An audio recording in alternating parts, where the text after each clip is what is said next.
எனக்கு திருமணமாகி 3 நாட்களே ஆகியிருந்தன. என் வீட்டில் என் மாமனார் மட்டுமே இருந்தார். என் கணவர் திருமண இரவிலேயே என்னிடம் குறிப்பாக சொல்லியிருந்தார், என் அப்பாவுக்கு கோபம் அதிகம் வரும், எப்போதுமே எதற்கும் அவரிடம் மறுப்பு சொல்லாதே, இல்லையென்றால் அவர் கோபத்தில் பைத்தியம் பிடித்து விடுவார். 3 நாட்களாக நானும் அதையே பார்த்து கொண்டிருந்தேன். என் கணவர் முகேஷை ஒருமுறை கூப்பிட்டாலே போதும், என் கணவரின் முகமே மாறிவிடும். அவருக்கு உடனடியாக ஒருவித பதற்றம் வந்துவிடும். சட்டென்று அறையை விட்டு வெளியே போய்விடுவார். என் கணவரின் பதற்றத்தை பார்த்து என் மனதிலும் மாமனாரின் பயம் அதிகமாக இருந்தது. அவர் உண்மையில் கோபக்காரராகத்தான் இருந்தார். திருமணமாகி 3 நாட்களே ஆகியிருந்தன. 4வது நாள் காலை முகேஷ் என்னிடம், இன்று நாம் வெளியே போகலாம் என்றார். நானும் மிகவும் சந்தோஷமாக இருந்தேன். ஆனால் அந்த நேரத்தில் என் மாமனார் முகேஷை கூப்பிட்டார். உடனே அவர் அறையை விட்டு வெளியே போய்விட்டார். வெளியே இருந்து என் மாமனார் கத்தும் சத்தம் கேட்டது. 3 நாட்கள் திருமண கலைவரத்தில் போய்விட்டன. நீ தொழிற்சாலையில் இல்லாததால் எவ்வளவு நஷ்டம் ஏற்பட்டிருக்கலாம் என்று உனக்கு தெரியுமா? இன்று மறுபடியும் நீ விடுபடுத்து உட்கார்ந்து விட்டால் இப்பொழுதே தொழிற்சாலைக்கு போ. எல்லா தொழிலாளர்களும் தலைக்கு மேலே நின்று அவர்கள் சரியாக வேலை செய்கிறார்களா என்று பார். நீ அறையிலேயே முடங்கி உன் மனைவியிடம் சமையலறை பொறுப்பை ஒப்படைக்க வேண்டும் என்பதற்காக நான் உனக்கு திருமணம் செய்து வைக்கவில்லை. அவளுடைய அலட்சியத்தை தாங்க இங்கே வேறு எந்த பெண்ணும் இல்ல. இதை கேட்டதும் எனக்கு மிகவும் கோபம் வந்தது. எங்கள் திருமணம் முடிந்து 3 நாட்களே ஆகியிருந்தன. இந்த 3 நாட்களிலும் நான் தான் காலை உணவு தயாரித்து கொடுத்தேன். அதில் என் மாமனார் நிறைய குறைகள் கண்டுபிடித்திருந்தார். ஆனால் முகேஷினிடம் அன்பாகவும் பாசமாகவும் அப்பா சொல்வதை தவறாக நினைக்காதே என்று சமாதானப்படுத்தினார். 3 நாட்களாக நான் மாமனாரின் இந்த வினோதமான நடத்தை ஏன் என்று யோசித்துக் கொண்டிருந்தேன். மாமனாரின் இந்த வினோதமான நடத்தை ஏன் என்று நான் குழப்பத்தில் இருந்தேன். ஆனால் இன்று என் மாமனார் செய்த கூச்சல், குழப்பத்தை பார்த்து நான் மிகவும் பயந்துவிட்டேன். முகேஷ் அறைக்குள் நுழைந்தபோது அவர் முகம் வாடியிருந்தது. மன்னிக்கவும், நான் தொழிற்சாலைக்கு போக வேண்டும் என்றார். நான் சொன்னேன், பரவாயில்லை, வேலை முக்கியம், நாம் பிறகு எப்போதாவது வெளியே போகலாம் என்று. முகேஷ் தன் தொழிற்சாலைக்கு போய்விட்டார். நான் சமையலறைக்கு வந்து மனமில்லாமல் பாத்திரங்களை கழுவ ஆரம்பித்தேன். திருமணமான 4வது நாளே நான் சமைக்கவும் வீட்டின் எல்லா வேலைகளையும் செய்யவும் வேண்டியிருந்தது. என் மாமனார் வேலைக்காரியையும் அனுப்பிவிட்டார். வீட்டுக்கு மருமகள் வந்துவிட்ட பிறகு அவள்தான் சுத்தம் செய்ய வேண்டும் என்று சொன்னார். நான் வீடு முழுவதும் சுத்தம் செய்துவிட்டு களைத்து போய் என் அறைக்கு ஓய்வெடுக்கப் போகும்போது என் மாமனார் என்னை கூப்பிட்டார். அவர் தன் அறையில் உட்கார்ந்திருந்தார். நான் என் தலையை நன்றாக முக்காடு போட்டுக்கொண்டேன். ஆனால் முக்காடு மெல்லிய துணியாக இருந்ததால் என் மாமனார் அறைக்கு சென்றபோது, சொல்லுங்கள் மாமா, உங்களுக்கு ஏதாவது வேண்டுமா என்று கேட்டேன். அவர் என்னை தலையிலிருந்து பாதம் வரை கூர்ந்து பார்த்தார். பிறகு ஒரு வினோதமான பாணியில் தன் உலர்ந்த உதடுகளை வைத்து பால் குடிக்க வேண்டும் என்றார். இதை கேட்டதும் எனக்கு முதலில் என் முக்காடுதான் ஞாபகம் வந்தது. ஏனென்றால் என் முக்காடு நழுவி இருந்தது. நான் உடனே என் முக்காடை சரி செய்து கொண்டு அறையை விட்டு வெளியே வந்துவிட்டேன். என் மாமனாரின் இந்த செயல் எனக்கு வினோதமாக இருந்தது.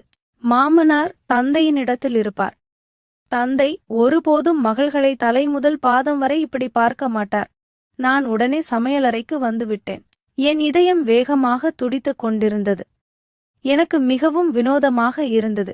நான் குளிர்சாதன பெட்டியை திறந்து ஒரு கிளாஸ் பால் எடுத்து முக்காடை நன்றாக என் மீது போர்த்தி கொண்டு என் மாமனார் அறைக்கு வந்தேன். பால் கிளாஸை பக்கத்து மேசையில் வைத்தேன். நான் அறைக்கு வெளியே செல்வதற்குள் மாமனார் என்னிடம், கொஞ்ச நேரம் என் அருகில் உட்கார்ந்து பேசு. வீட்டில் இப்போது உன்னை தவிர வேறு யாரும் இல்லை. நான் ரொம்ப நாளாக தனியாக இருந்தேன். தனியாக உட்கார்ந்து போரடிக்கிறது என்றார். இதை கேட்டு நான் குழப்பம் அடைந்தேன். என் மாமனார் அறையில் ஒரு கட்டிலும் ஒரு அலமாரியுமே இருந்தது. உட்கார்வதற்கு தனியாக நாற்காலி எதுவும் இல்லை. அதனால் நான் கட்டாயமாக கட்டிலின் ஓரத்தில் உட்கார வேண்டியது இருந்தது. அவர் என்னிடம் ஏதேதோ பேச ஆரம்பித்தார். ஆனால் அவர் பால் கிளாஸை எடுத்து வாயில் வைத்தவுடனே அதை பின்னால் இழுத்து கொண்டார். இவ்வளவு குளிர்ந்த பால், இதை நான் குடிக்க முடியாது, எனக்கு சூடான பால்தான் பிடிக்கும் என்று சொல்லிக்கொண்டே அவருடைய கண்கள் என் முகத்திலிருந்து என் உடல் முழுவதும் பயணிக்க ஆரம்பித்தன. அவர் பார்வையில் என்ன இருந்ததோ தெரியவில்லை. நான் குழப்பம் அடைய ஆரம்பித்தேன். என் கைகளில் வியர்வை பெருக ஆரம்பித்தது. முகத்தில் வியர்வை துளிகள் தெளிவாக தெரிந்தன. போய் இதை சூடு பண்ணி கொண்டு வா என்றார். நான் பால் கிளாஸை எடுத்துக்கொண்டு எழுந்தேன். பொதுவாக 3 நாட்களாக என் மாமனார் மிகவும் கோபமாக பேசிக் கொண்டிருந்தார் முகேஷ் வீட்டில் இருக்கும்போது. ஆனால் இன்று அவருடைய பேச்சு மிகவும் மெதுவாக இருந்தது. 3-4 நாட்களாக முகேஷை கத்தி கூப்பிட்டு கோபமாக பேசிக் கொண்டிருந்த என் மாமனார் இவர்தானா என்று எனக்கு தோன்றவில்லை. நான் பாலை ஒரு பாத்திரத்தில் ஊற்றி லேசாக சூடு செய்து பிறகு கிளாஸில் ஊற்றி என் மாமனாரிடம் கொண்டு சென்றேன். நான் கிளாஸை அவர் முன் நீட்டியதும் அவர் கிளாஸுடன் என் கையையும் பிடித்து கொண்டார். எனக்கு உடல் முழுவதும் மின்சாரம் பாய்ந்தது போலிருந்தது. நான் உடனே பதறி கையை பின்னால் இழுக்க முயன்றேன். அவர் கையை விட்டுவிட்டார். நான் அறையை விட்டு வெளியே போகும்போது, ஏய் ஏய், எங்கே வெளியே போற? இங்கே என் பக்கத்தில் உட்கார்ந்து பேசு. இந்த தனிமை பாம்பு இப்போது என்னை இன்னும் அதிகமாக கடிக்க ஆரம்பித்து விட்டது என்று கூறி மாமனார் ஒரு பெருமூச்சு விட்டார். எனக்கு இப்போது அது ரொம்பவும் வினோதமாக தெரிந்தது. அவங்க பேசுறத கேட்டு எனக்கு ஒரு மாதிரி இருந்தது. அப்புறம் சொல்ல ஆரம்பிச்சாங்க, நீ கல்யாணத்துக்கு அடுத்த நாள் போட்டிருந்த சிவப்பு கலர் ஃபேன்சி ட்ரெஸ் ரொம்ப அழகா இருந்தது உனக்கு. இன்னைக்கு சாயங்காலம் அதையே போட்டுக்கோ. இதை கேட்டதும் எனக்கு கஷ்டமாக இருந்தது. இந்த மாதிரி ஒரு வேண்டுகோளை முகேஷ் என்கிட்ட சொல்லிருக்கணும். மாமனார் இல்ல, இப்ப மாமனார். எனக்கு திருமணம் ஒரு தொல்லைய ஆரம்பிச்சிட்டாங்க. முகேஷ் ஃபேக்டரிக்கு போனதும் மாமனார் என்னை தன்னோட ரூமுக்கு கூப்பிடுவார். என்னை ஒரு மாதிரி பார்ப்பார். அடிக்கடி தன்னோட காய்ந்த உதட்டை நக்குவார். அப்புறம் சொல்லுவாங்க, எனக்கு பால் வேண்டும், எனக்கு பால் காய்ச்சி கொடு. நான் பால் கிளாஸை கொடுத்துட்டு போக போனா என் கையை பிடித்து என் பக்கத்துல உட்காந்து என்கிட்ட பேசுன்னு சொல்லுவார். நான் என்ன பேச முடியும்? நான் வேலை இருக்குன்னு சாக்கு சொல்லி கிளம்பி விடுவேன். சமைக்கணும், பாத்திரம் தேய்க்கணும்னு சொல்லி விடுவேன். உண்மையில் எனக்கு இதெல்லாம் பிடிக்கவில்லை. இப்போ என் மனசு ரொம்பவும் பதட்டமா இருக்கு. முகேஷ் கிட்ட பேசணும்னு நினைச்சுக்கிட்டு இருக்கேன். ஆனா எப்படி பேசுறது? அவர் தன்னோட அப்பாவுக்கு முன்னாடி நடுங்குவார். ஒரு வார்த்தை கூட பேச மாட்டார். தலை குனிஞ்சு சரிப்பா சரிப்பான்னு சொல்லிக்கிட்டே இருப்பார். ஒரு நாள் நான் கிச்சனில் எல்லா வேலையும் செஞ்சுக்கிட்டு இருந்தேன். அப்போ திடீர்னு மாமனார் கிச்சனுக்கு வந்து பின்னாடி இருந்து என்னை பிடிச்சு வேகமா டேபிள்ல தள்ளிவிட்டார். பின்னாடி இருந்தே என் கூட என்னென்னமோ பண்ணினார். நான் என்னோட மானத்தை காப்பாத்திக்கிட்டு என் ரூமுக்கு போயிட்டேன். என் ரூம் கதவையும் தாழ் போட்டு விட்டேன். பெட்டியில உட்கார்ந்திருந்த எனக்கு பயங்கரமா படபடப்பா இருந்தது. என் உடம்பு எல்லாம் நடுங்கிக்கிட்டு இருந்தது. என் மாமனார் என் கூட இப்படி நடந்துப்பாங்கன்னு நான் நினைச்சு கூட பார்க்கல. என் கண்ணிலிருந்து கண்ணீர் வந்தது. நான் முகேஷ் கிட்ட பேசணும்னு முடிவு பண்ணிட்டேன். நான் ஒரு நாள் முழுக்க எந்த வேலையும் செய்யவில்லை. என்னோட ரூம்லயே பூட்டிக்கிட்டு இருந்தேன். என் மாமனார் பல தடவை என் ரூம் கதவை தட்டினார். அவருக்கு பசிக்குதானாம். நான் அவருக்கு சாப்பாடு கொடுக்கணுமா? ஆனா நான் அவருக்கு எதுவும் கொடுக்கவில்லை. என் இடத்துல வேற யார் இருந்தாலும் இதையே தான் செஞ்சிருப்பாங்க. ராத்திரி என் கதவை யாரோ வேகமா தட்டினாங்க. அது முகேஷ். ரம்யா, கதவை திற. இது என்ன முட்டாள்தனம்? ஏன் நீ காலையிலிருந்து கதவை பூட்டிக்கிட்டு ரூம்ல உட்கார்ந்திருக்கே என்று கேட்டார். முகேஷோட குரல் கேட்டதும் நான் கதவை திறந்தேன். நான் கதவை திறந்ததும் 2 பேரும் அப்பாவும் பையனும் என்ன கோபமா பாத்துக்கிட்டு இருந்தாங்க. உனக்கு கொஞ்சமாவது உணர்ச்சியோ வெக்கமோ இருக்கா? என் அப்பா காலையிலிருந்து பசியோட உட்கார்ந்திருக்கார். நீ அவருக்கு ஒரு ரொட்டி கூட கொடுக்கல. அவருக்கு சர்க்கரை வியாதி இருக்கு. அவரோட உடம்பு கெட்டு போயிருந்தா அதுக்கு யார் பொறுப்பு? முகேஷ் கோபத்தில் வெடிச்சிட்டார். நான் சொன்னேன், அவரோட பொறுப்பை நான் ஏத்துக்க முடியாது. நீங்க வேற யார்பாடும் பண்ணிக்கிறது தான் நல்லது. நான் இப்படி சொன்னதும் முகேஷ், இது என்ன மரியாதை இல்லாம பேசுறது என்று கேட்டார். பின்னாடி இருந்து மாமனார் சொன்னார், நீ பாத்தியா, இவ வந்து 7 நாள் கூட ஆகல, அதுக்குள்ள இவ தன்னோட உண்மையான முகத்தை காட்ட ஆரம்பிச்சிட்டா. எனக்கு முன்னாடியே தெரியும் இந்த பொண்ணுங்க கல்யாணத்துக்கு அப்புறம் இப்படிதான் பண்ணுவாங்கன்னு. பிரிஞ்சு போற கனவை முதல்லயே கண்ணல வச்சுப்பாங்க. என் கணவர் சொன்னார், இன்னைக்கு நீ இந்த வார்த்தைய சொல்லிட்ட ரம்யா, இனிமே நீ ஏதாவது சொன்னா உன் கையில விவாகரத்து பேப்பர் கொடுத்து உன்னை இங்கிருந்து அனுப்பிடுவேன். இத கேட்டதும் எனக்கு பயம் வந்து விட்டது. என் அப்பாவுக்கு ஏற்கனவே 6 பொண்ணுங்க. அவர் ரொம்ப நல்ல மனுஷன். ரொம்ப கஷ்டப்பட்டு வரதட்சணை சேர்த்துட்டு ஒவ்வொரு பொண்ணுக்கும் கல்யாணம் பண்ணி வைத்தார். என் அம்மாவும் என்ன அனுப்பி வைக்கும் போது சொல்லியிருந்தாங்க, எப்பவும் சண்டை போட்டுக்கிட்டு நம்ம வீட்டுக்கு திரும்பி வந்து விடாத கண்ணே, உன் கணவன் மாமனார் சொல்றதெல்லாம் கேட்டு நடந்துக்கோ, உன் வாழ்க்கையை நல்லா அமைச்சுக்கோன்னு. நான் என் மாமனார் என்ன எதிர்பார்த்தாரோ அதை என்னால செய்ய முடியல. அவரோட செயல்களும் வெட்கமில்லாத பேச்சும் நாளுக்கு நாள் அதிகமாயிட்டே போனது. அந்த நேரத்துல முகேஷ் எவ்வளவு கோபமா இருந்தாரோ, நான் உண்மைய சொல்லியிருந்தா கண்டிப்பா என்ன போயின்னு சொல்லியிருப்பார். நான் எந்த பதிலும் சொல்லல, போய் பெட்டியில உட்கார்ந்து விட்டேன். என் மாமனார் சொன்னார், முகேஷ், இவளுக்கு இதுதான் கடைசி வாய்ப்பு. இவளோட நடத்தையை சரி பண்ணு, இல்லனா நான் இவளோட அம்மா கிட்ட போய் பேசுவேன். அவங்க அப்பா கிட்ட சொல்லுவேன், உங்க பொண்ணை அடக்கி வைங்கன்னு. இப்படி சொல்லிவிட்டு அவர் கோபமா வெளியே போயிட்டார். நான் ஒரு கோபமான பார்வையால் என் மாமனாரை பார்த்தேன். முகேஷ் சொன்னார், உனக்கு என்னதான் பிரச்சனை? உன் தலைமையில என்ன 8-10 பேர் சும்மையா இருக்காங்களா? உன்னால சமாளிக்க முடியலையா? எனக்கு ஒரு அப்பா தானே இருக்காரு, அம்மாவும் இல்ல, அக்கா தங்கச்சியும் இல்ல. இப்படிப்பட்ட வாழ்க்கையை தானே பொண்ணுங்க ஆசைப்படுவாங்க. அவங்க தலைமையில யாருமே பொறுப்பில்லாம இருக்கணும்னு. நான் சொன்னேன், என் மாமியார், நாத்தனார், கொழுந்தனார் இருந்திருந்தா இன்னைக்கு நான் படுற கஷ்டத்தை பற்றி இருக்க மாட்டேன். என் பேச்சை கேட்டு அவர் கோபமா என்ன பார்த்தார். என் அப்பா உன் தலைமையில என்ன பெரிய பிரச்சனையை கொண்டு வந்து விட்டார். 2 வேளை சாப்பாடு தானே போட வேண்டியிருக்கு, அது கூட உனக்கு பாரமா இருக்கோ? பாரு, நம்ம வீட்டுல சண்டை சச்சரவு பண்ணக்கூடாது. ஃபேக்டரியில இருந்து நான் ரொம்ப களைப்பா வருவேன். வந்ததும் இதையெல்லாம் பார்க்க முடியாது. எனக்கு நிம்மதி வேணும். நான் கல்யாணம் பண்ணிக்கிட்டதே நிம்மதி கிடைக்கணும் தான். சண்டை சச்சரவை பார்க்க இல்லை என்று சொன்னார். நான் சொன்னேன், முகேஷ், நீங்க உங்க அப்பாவுக்கு கல்யாணம் பண்ணி வைங்க. இத நான் சொன்னதும் முகேஷ் என் முகத்தில் பலமா ஒரு அறை விட்டார். வெக்கமா இல்ல உனக்கு இப்படி பேச? இது கல்யாணம் பண்ணிக்கிற வயசா என் அப்பாவுக்கு? என் அப்பாவுக்கு சாப்பாடு போட உனக்கு இவ்வளோ பாரமா போச்சா? சமைக்கிறதுக்கே கஷ்டமா இருக்கான்னு. நீங்க என் பேச்ச புரிஞ்சுக்கலன்னு நான் சொன்னேன். அதுக்கு அவர் இது என்ன பேச்சு? நான் புரிஞ்சுக்கிறதற்கு முட்டாள்தனமான பேச்சு. என் அப்பாவுக்கு 65 வயசு ஆகுது. சர்க்கரை வியாதி, ரத்த அழுத்த வியாதி இருக்கு. இந்த வயசுல என் அப்பா ஒரு பொண்ணோட பொறுப்பை ஏற்கணும்னு நீ விரும்பிக்கிறியா? அவங்க அப்பா தான் தன் மகனோட மனைவி மேலேயே கண்ணு வச்சிருக்காங்கன்னு நான் எப்படி அவருக்கு சொல்றது? நீங்க கல்யாணம் பண்ணி வைங்க, உங்க அப்பா அம்மா 2 பேரையும் நான் பாத்துக்கிறேன்னு சொன்னேன்.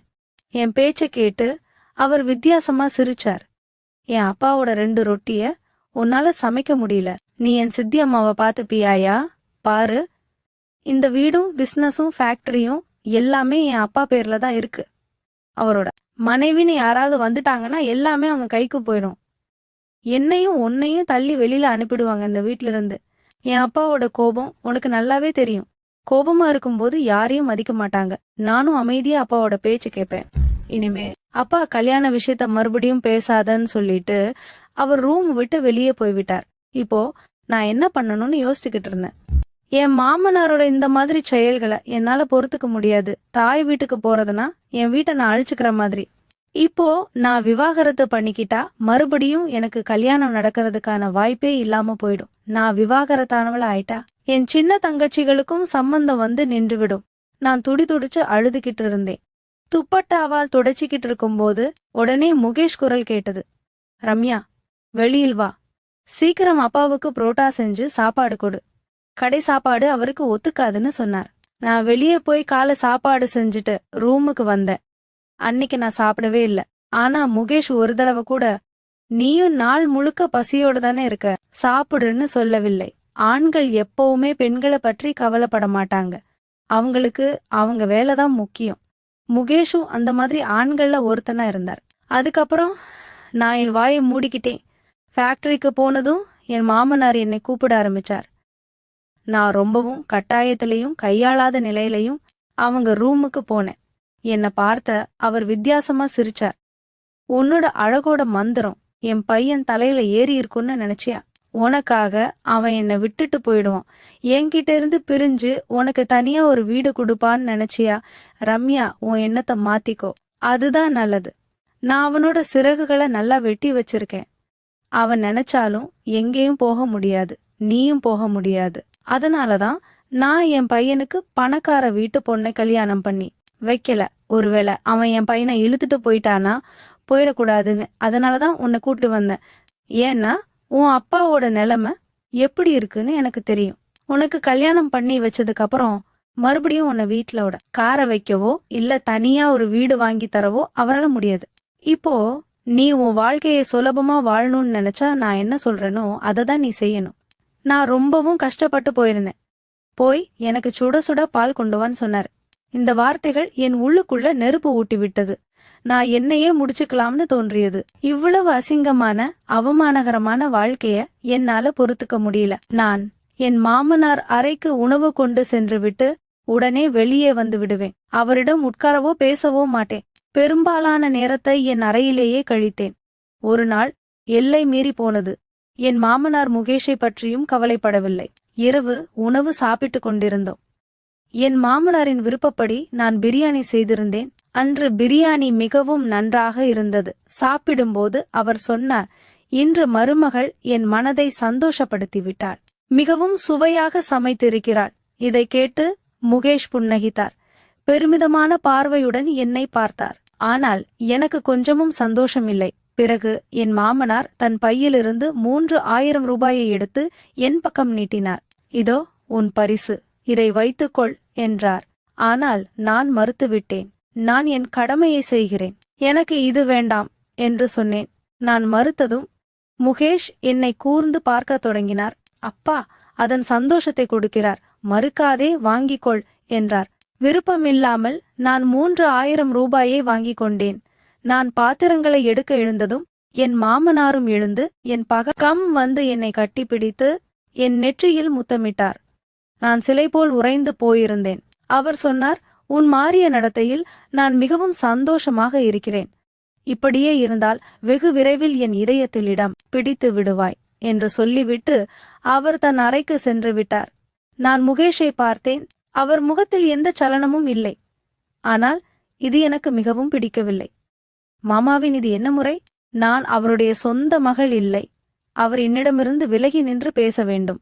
என்னை மார்போடு அணைக்க அவருக்கு என்ன உரிமை இருக்கிறது? கடவுள் கூட ஒரு வயதிற்கு பிறகு தந்தைக்கும் மகளுக்கும் தூரம் இருக்க வேண்டும் என்று சொல்லியிருக்கிறார். அம்மாவுக்கும் மகனுக்கும் கூட. என் பேச்சை கேட்டு முகேஷ் கோபம் அடைந்தார். நீ இவ்வளவு குறுகிய மனப்பான்மை கொண்டவளாக இருப்பாய் என்று நான் ஒருபோதும் நினைத்ததில்லை. என் அப்பா உன்னை தன் மகளாக நினைக்கிறார். அவர் உன்னை லேசாக தொட்டு உன் தலையை தடவினால் என்ன தவறு? நீ ஒரு விசித்திரமான பெண். அப்பா மனதில் இடம் பிடிப்பதற்கு பதிலாக நீ எல்லாவற்றையும் குறை சொல்லிக் கொண்டே இருக்கிறாய். அவர் கோபத்தில் என்னை பார்த்து முறைத்து பேசினார். அப்பா இதை கேட்கவில்லை என்று நினைத்துக்கொள். இல்லை என்றால் பெரிய பிரச்சனை வந்திருக்கும். என் தலையில் விரலை உயர்த்தி எச்சரித்தார். ரம்யா, அப்பாவிடம் உன் நடத்தையை சரி செய்து கொள் என்று உனக்கு கடைசியாக சொல்கிறேன். நான் அழத் தொடங்கினேன். முகேஷின் பொறுமையின் எல்லை முடிந்துவிட்டது. நீ எனக்கு விஷம் கொண்டு வா அல்லது உன் அப்பாவிற்கு கல்யாணம் செய்து வை என்று சொல்லிவிட்டு நான் அறைக்குள் சென்று விட்டேன். சிறிது நேரத்திற்கு பிறகு கதவு மணி அடித்தது. பிறகு வெளியே சத்தம் கேட்கத் தொடங்கியது. நான் அறையிலிருந்து வெளியே வந்தேன். எனக்கு ஒரு மைத்துனர் இருக்கிறார் என்று தெரிய வந்தது. அவர் அமெரிக்காவில் கல்வி பெற்றுக் கொண்டிருந்தார். இப்போது திரும்பி வந்துவிட்டார். அவரும் தன் மனைவியுடன் வந்திருந்தார். என் மைத்துனர் அங்கேயே திருமணம் செய்து கொண்டார். என் மாமனார் அவர் மீது கோபமாக இருந்தார். அதனால் அவரை வீட்டிற்குள் அனுமதிக்கவில்லை. முகேஷுக்கு ஒரு தம்பி இருக்கிறான் என்பது கூட எனக்கு தெரியாது. அந்த தம்பதியை பார்த்து நான் ஆச்சரியப்பட்டேன். என் மாமனார் இன்னும் கோபமாக நின்று கொண்டு, தன் விருப்பப்படி திருமணம் செய்து கொண்டாய், பிறகு ஏன் அவளை இங்கே அழைத்து வந்தாய்? அங்கேயே இருந்திருக்க வேண்டியதுதானே என்று சொன்னார். அவன் கைகூப்பி மன்னிப்பு கேட்டான். பிறகு முகேஷ் சொன்னான், அப்பா கோபத்தை விடுங்கள், நடக்க வேண்டியது நடந்துவிட்டது. நடவை கட்டிப்பிடியுங்கள். எப்படியோ இப்போது என் தங்கையும் வந்துவிட்டாள். அவள் அழகான ஒல்லியான பெண். வீட்டில் நான் தனியாக இல்லை என்று நிம்மதியடைந்தேன். என் தங்கை மிகவும் சந்தோஷமான பேச்சு கொடுக்கிற பெண். என்னுடன் சீக்கிரம் பழகிவிட்டாள். நடேஷ் முகேஷுடன் தொழிற்சாலைக்கு செல்ல தொடங்கினான். என் மாமனாரின் கவனம் இப்போது என்னிடமிருந்து மாறி என் தங்கை பக்கம் திரும்பியது. ஓர் இரவு சாப்பிடும்போது அவர் சொன்னார், இனி என் எல்லா வேலையும் சின்ன மருமகள் செய்வாள். அவளும் சந்தோஷமாக சம்மதித்தாள். சரி மாமா, உங்களுக்கு என்ன வேண்டுமென்றாலும் என்னிடம் கேளுங்கள் என்றாள். இதை கேட்டு நடேஷும் புன்னகித்தான். ஆனால் சில நாட்கள் கழிந்தன. ஒரு நாள் என் தங்கை ஜெனி மாமனார் அறையிலிருந்து வெளியே வந்தபோது மிகவும் பதற்றமாக இருந்தாள். அடிக்கடி தன் முகத்தில் இருந்த வியர்வையை துடைத்துக் கொண்டிருந்தாள். அவள் என்ன கஷ்டத்தில் இருக்கிறாள் என்று என்னால் புரிந்து கொள்ள முடிந்தது. நான் சமையலறைக்கு சென்று அமைதியாக பாத்திரங்களை கழுவத் தொடங்கினேன். என்ன நடந்தது என்று கேட்டேன்.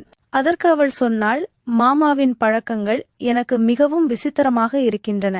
அவர் விசித்திரமான பார்வையால் பார்க்கிறார். சில நேரம் கையை விடுகிறார், சில நேரம் திடுதிடுப்புன்னு கட்டிப்பிடிக்கிறார், சில நேரம் விசித்திரமான விஷயங்களை பேசுகிறார். அதை கேட்டா என் காது சிவந்து போயிடுது. அவன் சொன்னா, நான் நடேஷ் கிட்ட பேசுவேன், அவங்க அப்பா ரொம்ப நல்லவர்னு சொன்னார். ஆனா இவரை பாருங்க, அடிக்கடி என்ன தன் அருக இழுக்கறாங்க, என்னையும் தம் பக்கத்துல வச்சுக்க முயற்சி பண்றாங்க. இதெல்லாம் எனக்கு பிடிக்கவில்லை. எனக்கு திருமணமாகி 3 நாட்களே ஆகியிருந்தன. என் வீட்டில் என் மாமனார் மட்டுமே இருந்தார்.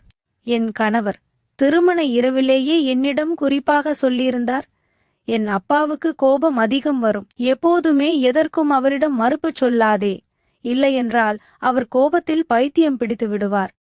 3 நாட்களாக நானும் அதையே பார்த்து கொண்டிருந்தேன். என் கணவர் முகேஷை ஒருமுறை கூப்பிட்டாலே போதும், என் கணவரின் முகமே மாறிவிடும். அவருக்கு உடனடியாக ஒருவித பதற்றம் வந்துவிடும். சட்டென்று அறையை விட்டு வெளியே போய்விடுவார். என் கணவரின் பதற்றத்தை பார்த்து என் மனதிலும் மாமனாரின் பயம் அதிகமாக இருந்தது. அவர் உண்மையில் கோபக்காரராகத்தான் இருந்தார். திருமணமாகி 3 நாட்களே ஆகியிருந்தன. 4வது நாள் காலை முகேஷ் என்னிடம், இன்று நாம் வெளியே போகலாம் என்றார். நானும் மிகவும்